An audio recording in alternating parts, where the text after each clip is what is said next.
Michigan music lovers. This is Scott Baker, musician, music journalist, and producer, welcoming you to the Michigan Music History Podcast, covering all the territories of the Mitten. We cast from around the block of the brand new Michigan Rock and Roll Hall of Fame in Bay City, Michigan, in the heart of the Great Lakes Bay region. And I'm joined by Michigan music royalty, sitting to the left and right, Dr. J. Gary Johnson of the Michigan Rock and Roll Hall of Fame and MichiganRockandRollLegends.com website, and Sir Fred Reif, Michigan music author, publisher, manager, and musician. Together they have taught, lectured, traveled, hosted, and have been quoted worldwide on all things Michigan music. Chances are you stood next to them at the record store or shoulder to shoulder at concerts over the years. They are the record crate diggers and the library microfishermen that have dug around for the details, the credits, and the lineage that has been part of the backstory of Michigan music. So grab your favorite beverage, hit the cruise, and take a trip back with us as we open up a can of earworms on Michigan's rich music history. Welcome to the Michigan Music History Podcast Show, channeling through all styles and eras of Michigan music from before you were born up through this very minute. And now, your host, Scott Baker. Hey, everybody. We're back here at the beautiful Studio 163 in Essexville, broadcasting from around the block of the brand new Rock and Roll Hall of Fame, which is going to be one of the hot topics tonight. Got Dr. J and Sir Fred back with me here, and we are here for episode number 2. And we got to thank everybody. In this past week, we announced the show. We put up all of our social media links, all for now, and 400 people in 1 week, 300 by the weekend. Incredible amount of interest in this podcast, and we're very thankful for each and every one of you for coming through for all this and being there for us. And that's just incredible. We want to talk about a little bit of this, a little bit of that today, but just the numbers and the comments and the memories that you all have is what we're here for and what we enjoy doing ourselves. So, having said that, how's things going, Dr. J? Hey, real good, Scott. Great to be back. Good. Sir Fred? Real good, Scott. Good. We got Fred a new chair over there, and he's getting to face me face to face, and kind of a new angle, which we hope to take to the YouTube live. And I definitely want to thank everybody for checking out the YouTube as well. I know a lot of my email list, from my private email list, they're people that are not on social media, so they are enjoying the YouTube link. And the YouTube link got hit and subscribed to more than anything I've ever been involved with. So that was a big show right there on its own. Not to mention that we are available on Apple and Amazon, iTunes, Spotify, every podcast app and hub you can imagine through our host. And graciously set up by Alan Garcia here at Studio 163 as well. But we're going to tackle today, Gary's going to talk about the move to down the street of Washington from where the Hall of Fame was, and his rockandrolllegends.com website, and all the info and how it's all going to translate into this beautiful Hall of Fame we're going to host here in Bay City. And Sir Fred is going to go into detail on that book that he mentioned last week and to give you a little background on the 2 books prior. Anything else newsworthy come up this week, you guys? I know we lost a Supreme. Mary Wilson, yes. Got a chance to meet her and talk to her a few years ago. An autographed picture that I hope to put in the Michigan Rock and Roll Legends Hall of Fame at the Historical Museum of Bay County. Wonderful. That's a sad deal. Definitely the voice that the insiders kind of preferred, I would say. They're like the voice of the 3. They were the one that she seemed to be the one that I don't know, all the details that I read a lot were she. Everybody knows Diana, but she's a huge loss. I think Mary Wilson was maybe the more charming of the Supremes. Okay, she was the mediator, the person that tried to always keep things going and keep things on an even keel. And when I met her, she had Florence Ballard's grandchildren with her. And she had stayed very close to the Ballard family throughout the years. So that friendship that she had with Florence was very deep. Amazing. Wow. Did you read up on any of that, Fred? Checking that out? Oh, yeah. Yeah. Yeah, a few years ago, a friend of mine from Washington came in town, and he wanted to go to Florence's gravesite. He was a big fan of hers, and so we went on the other side of Detroit to her gravesite and just stood there and got to take it all in. Yeah. Yeah, gravestones like the one Gary's bringing as well. The tombstones, they're a huge event for music history. I mean, you go down to Georgia for the Allman Brothers. I mean, you know, the whole Eat a Peach and Memory of Elizabeth Reed, and there's just tales of people visiting, or the old blues guys. You know, which I'm sure Fred, you've got a lot of detail on. But there's just it's something to know that you can still go visit and pay respects, even though the voice isn't alive, the music still lives on, kind of thing. Yeah. So, I guess we'll start with the Hall of Fame stuff, Gary. It'd be interesting to know where was the Hall of Fame for the listeners, and where is it going to, or how do you want to put that together? Well, you know, the Hall of Fame really is an internet Hall of Fame. I originally had a display at the Bay City Motor Company on Water Street in Bay City. It was just a handshake agreement, and I was able to, take advantage of that natural connection between classic cars and rock and roll, especially in rock and roll's first decade. And so they gave me a showroom, and I put up photographs of all the inductees. I was also able to put up some memorabilia there because the Bay City Motor Company was very secure. Their office was right next to the looking upon the showroom, so nothing was going to get ripped off there. But unfortunately, the Bay City Motor Company got into some legal difficulty, and a court seizure was put upon the whole building, which included all my display for the Michigan Rock and Roll Legends Hall of Fame. So that was pretty disconcerting right there. I had been in New Jersey, and they had called me and told me they were going to move to a smaller location, and that I was going to, have to move everything out of there. And they said, well, they had talked to me, I think it was in July, said I had probably until the 1st of October.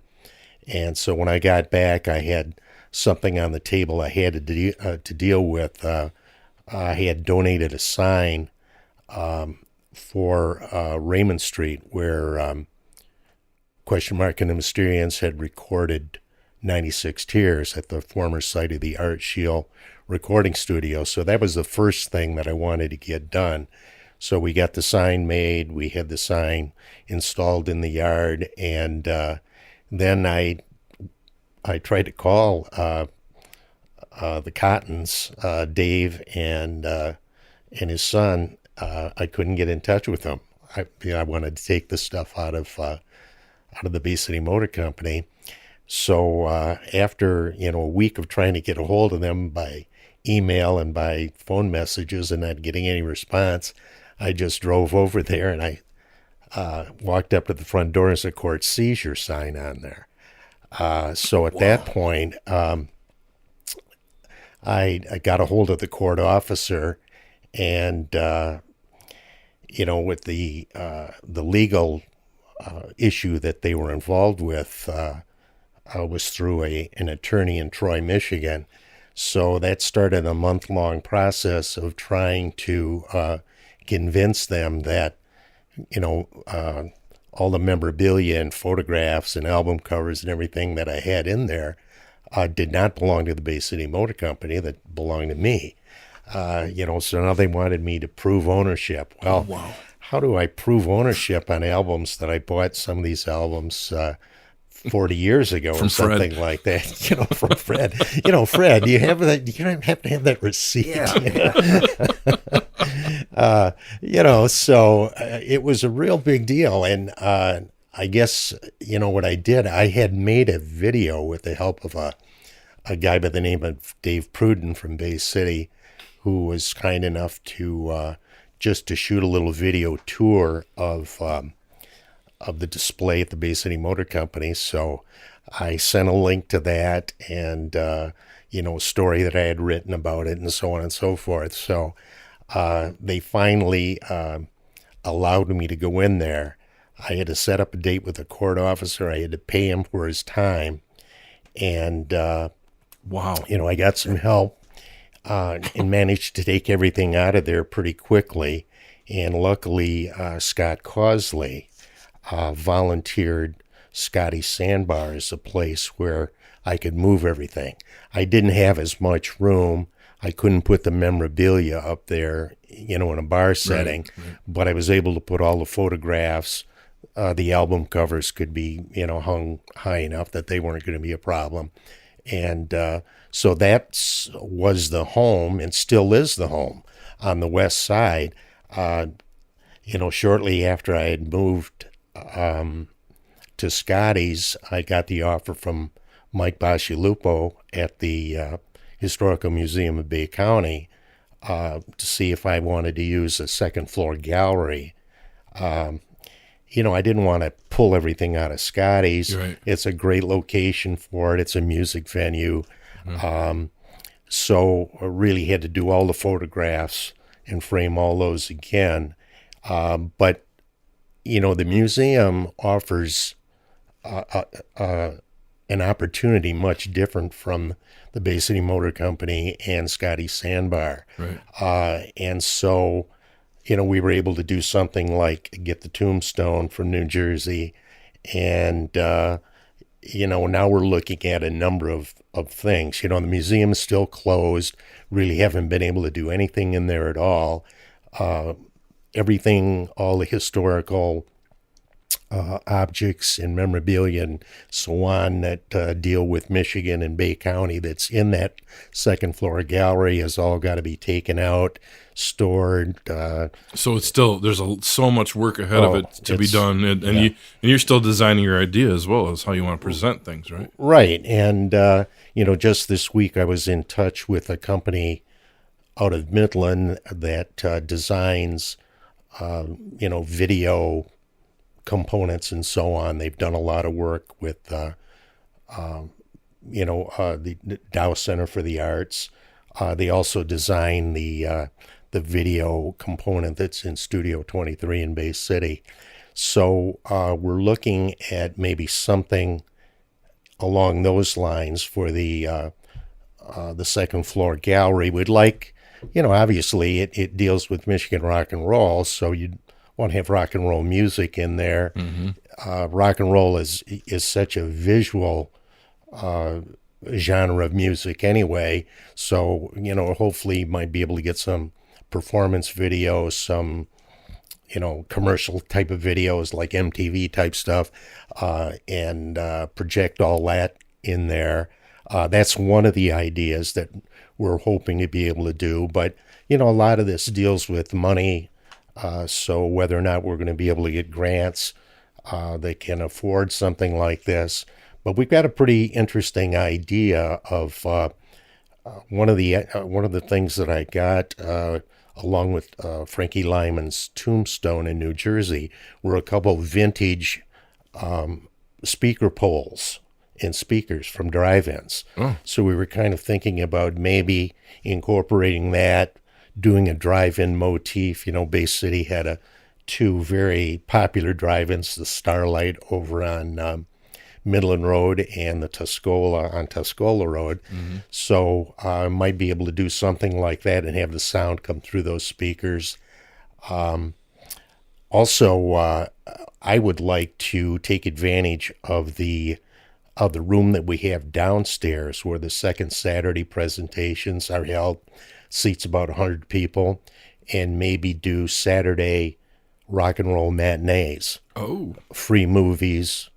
Obviously not everything can be Michigan. Yeah. Just not that many. I'd certainly like to show Louder Than Love, the documentary on the Grandy. Mm-hmm. But, it could be a Hard Day's Night, Gimme Shelter, Elvis movies, some movies with Frankie Lyman. In fact, that Why Do Fools Fall in Love movie about the trial Right. with the three women, which is pretty entertaining film. Maybe American Graffiti. There's just so many possibilities.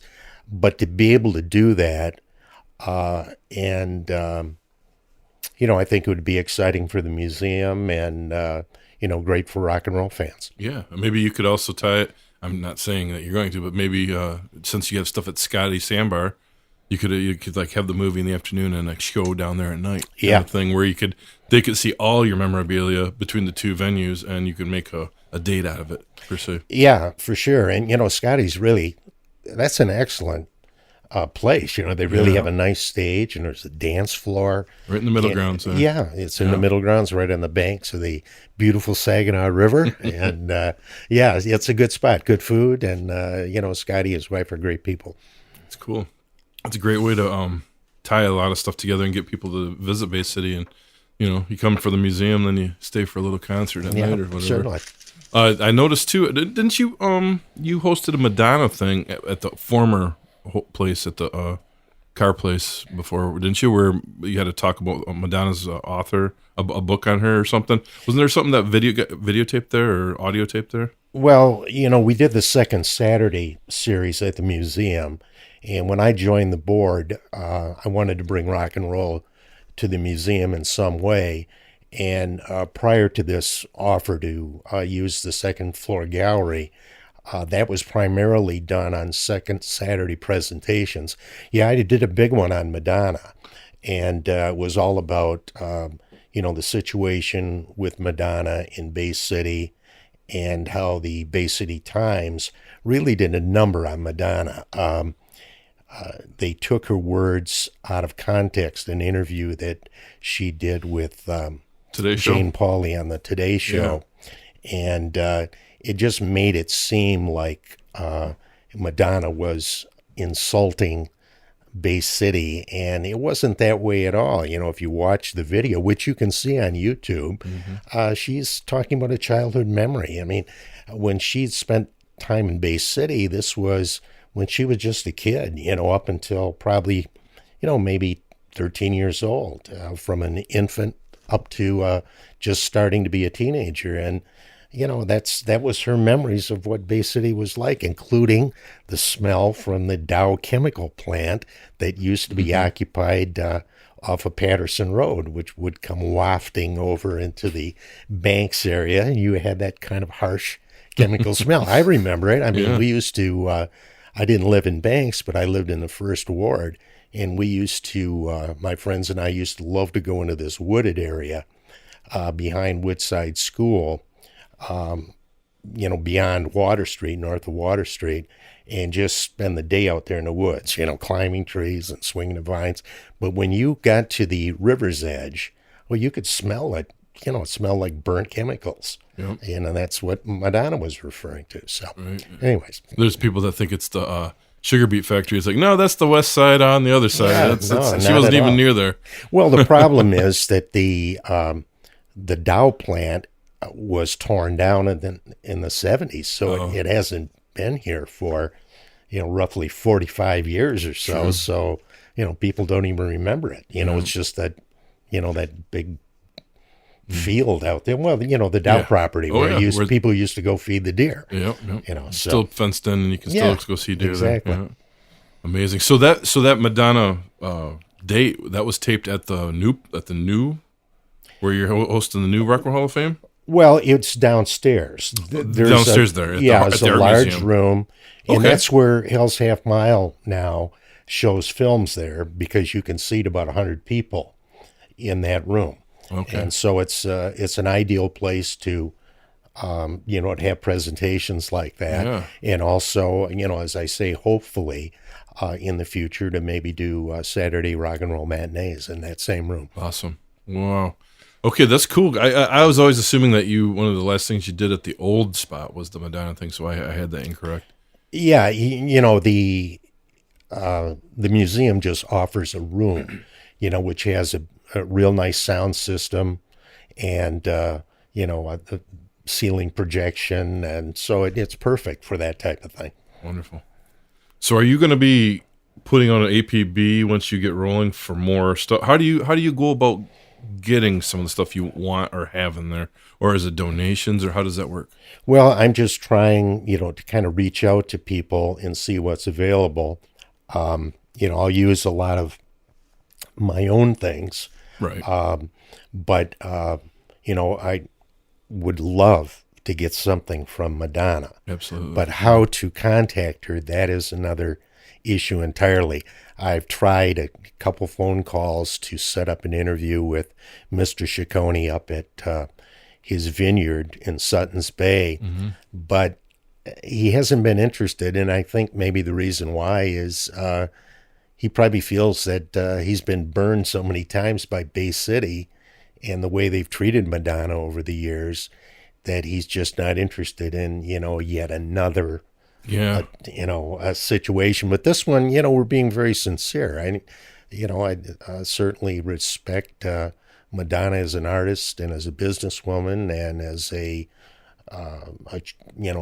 philanthropist. And she's done all kinds of good things around the world. And, we just would like to, show our respect and display it. I actually had a drink with him up there before. Really? My wife Julie and I did about 5 or 6 years ago. We were up and he was walking around. It was the second time I actually ran into him, and I said, "Hey, I'm Scott. I'm a musician from Bay City." And he's like, "How's Bay City doing?"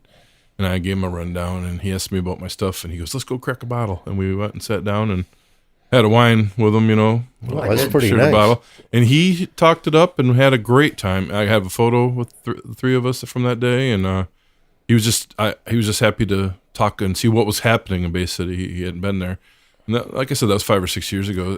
But I'm thinking that when people come at him with stuff about his daughter, that's when the walls go up. Sure. Because I didn't even say, "Hey, Madonna's dead." I said, "Hey, Mr. Ciccone, and this is, I know he knows why I know him." So, Well, right. And I'm sure that's a big issue. People wanting things all the time. And I guess I, in a way, fall into that same category, although, we don't want to make any money from it. We just, we want to do it in a respectful way. maybe we're gonna have to take a podcast trip out to the vineyards here in the shared fall. I shared a bottle of wine with him Yeah, as you well. too. Yeah. about 5 years ago. What do you have to say? We were talking about wine. He loves his wine. That's true. Oh, boy. He's got some great stuff up there. Sure does. Yeah. We were up there in November, that last beautiful weekend, in the first weekend in November of 2020 there. And we shot up, masked up, and went up north, and they had everything seated out and arranged. And I was going to see if he's walking around and I could say hi to him again, but I didn't bother anybody. We just had a couple glasses and took in the scenery in the last warm weekend of 2020 there. So it's such a beautiful land up there. He's got a great spot. Yeah, it is a fantastic place up there. Well, with any luck, we'll make something work here. Get that little something for the Hall of Fame, because she deserves the respect, and she's definitely someone that we all respect. And I know one thing for sure: the times have changed on that whole ordeal. That you got people that still recall the memories, but for the most part, they're from the musicians, like myself, all the way through the younger crowd. They all are wondering, well, how come she's not? Someone remembers her a couple years back coming in for the River Roar, and she was at the the candy store there. St. Laurent Brothers. Yep. She knocked my buddy off his bike, actually opening the door. A guy I worked with. She opened the door and he flew off his bike and fell down. He goes, "Oh, wait, how you doing?" I'm sorry.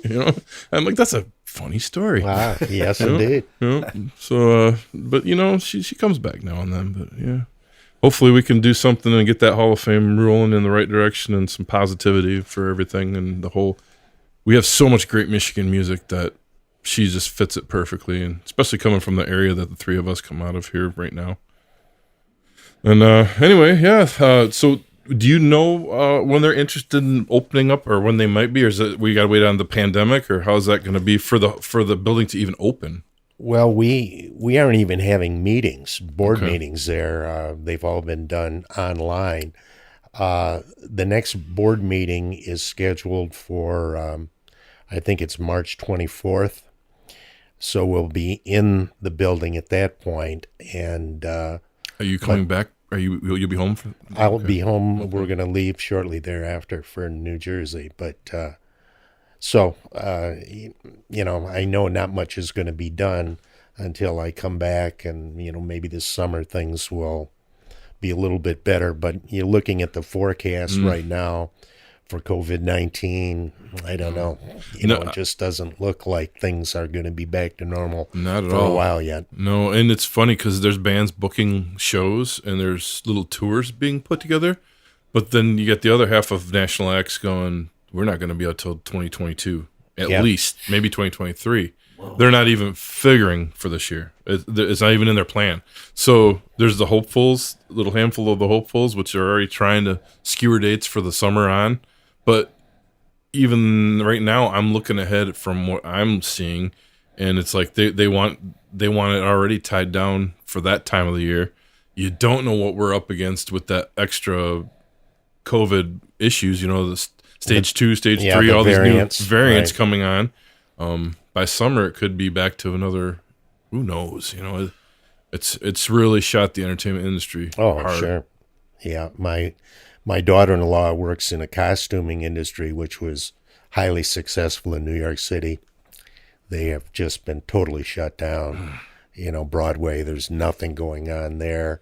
And you can just imagine all the hotels and restaurants and everything else that has, been so reliant on that entertainment in downtown New York City. And it's just as dead as a doornail right now.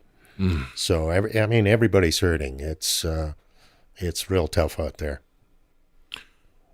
And speaking of the Hall of Fame that you eventually want to have up, how does the Rock and Roll Legends website? I was going to ask you, is this going to tie in together, or is this a separate entity type thing? Because that's been so well known up until this point of having a Hall of Fame. It's just an extension of the website, the Michigan Rock and Roll Legends website, and I have to put that Legends next to the Hall of Fame because when I first wrote Terry Stewart, who was the CEO, the former CEO of the Rock and Roll Hall of Fame in Cleveland, and told him about this, he called me and said, you cannot call it the Michigan Rock and Roll Hall of Fame.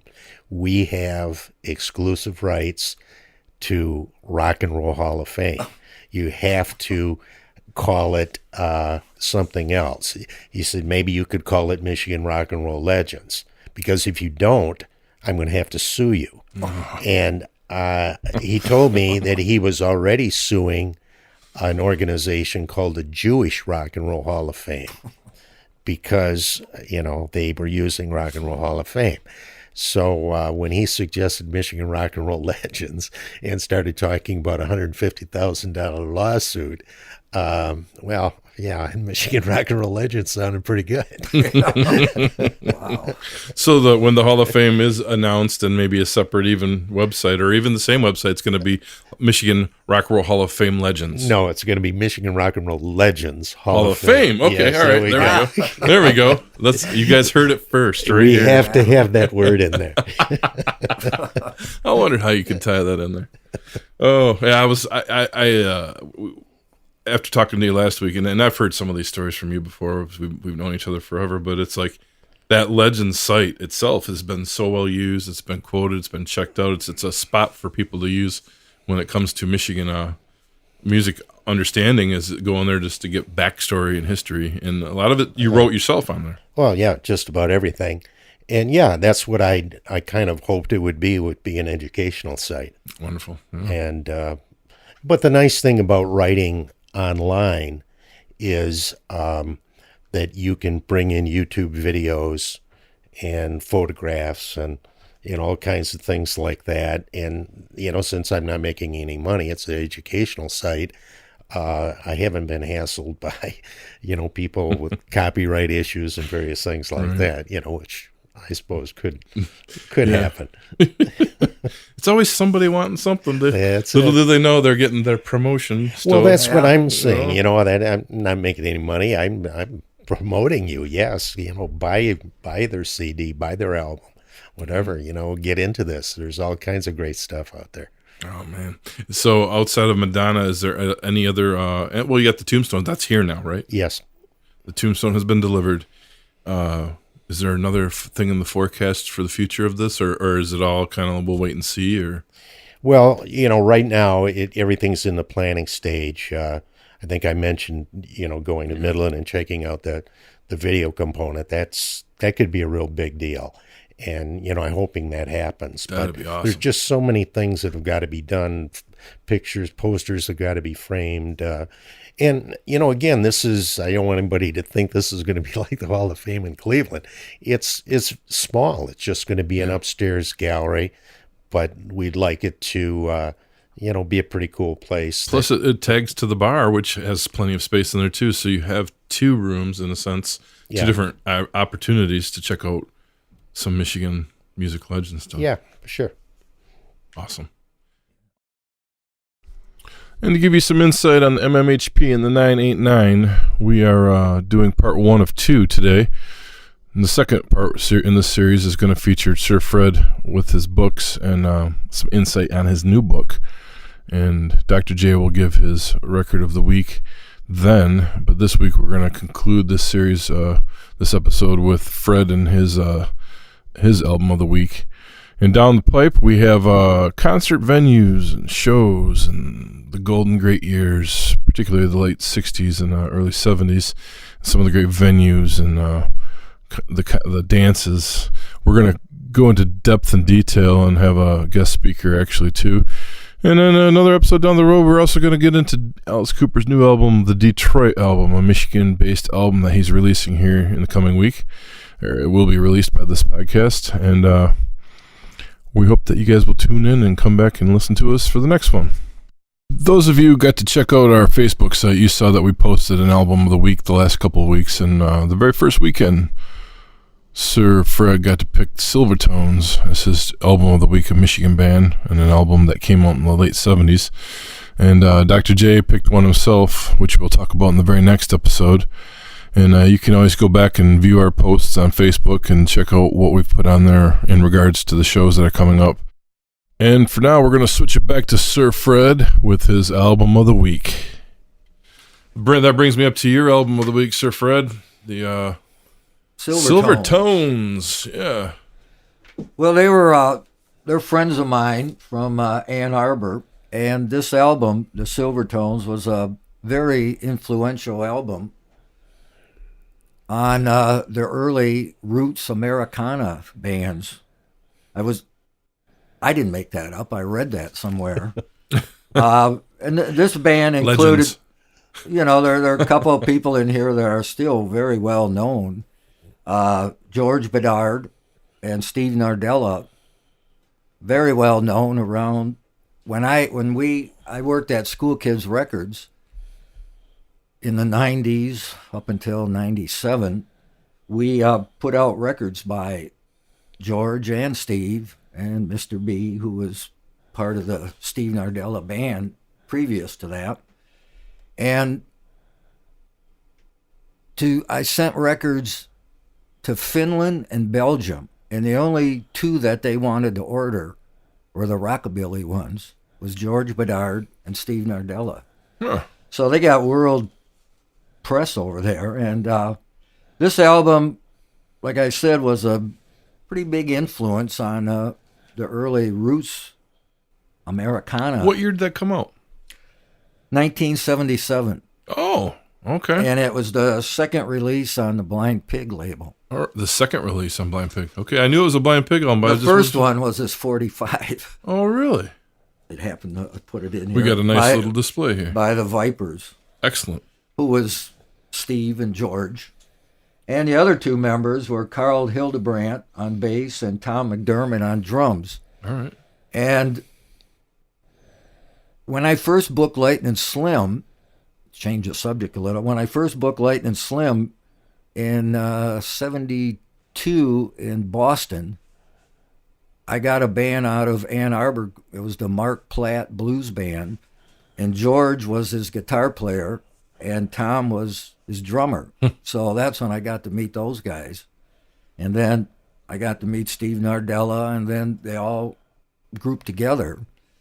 And so this album is kind of rock and roll, early rock and roll, and some blues, like Linda Lou by Ray Sharp.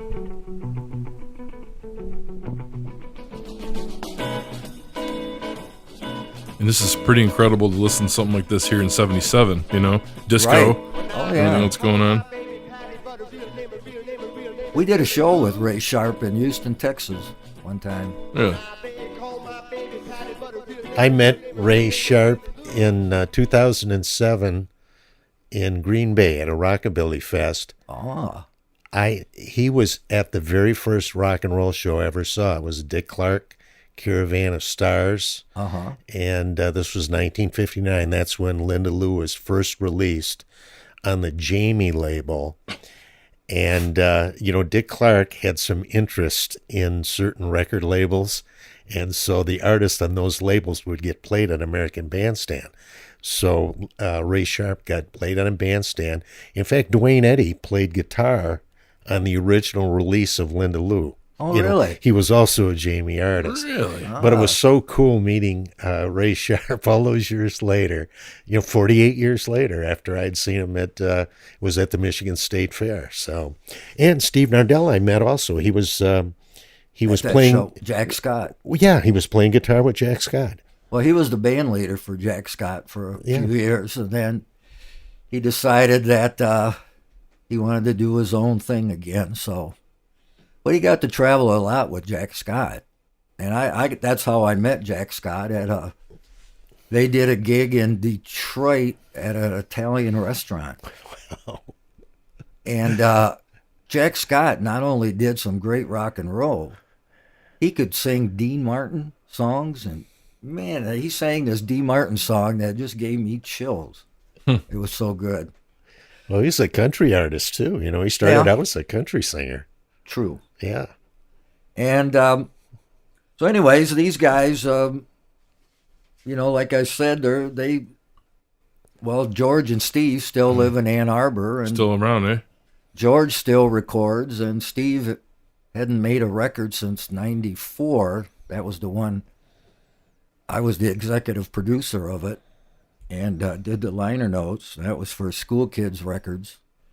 But this Silvertones album is pretty hard to come by. I have not seen that one in the band. You'll see it on eBay or Discogs sometimes, but they're asking pretty penny, eh? $100 or more. You gave me another tune to check out, Real Fine Frame, right? Yep.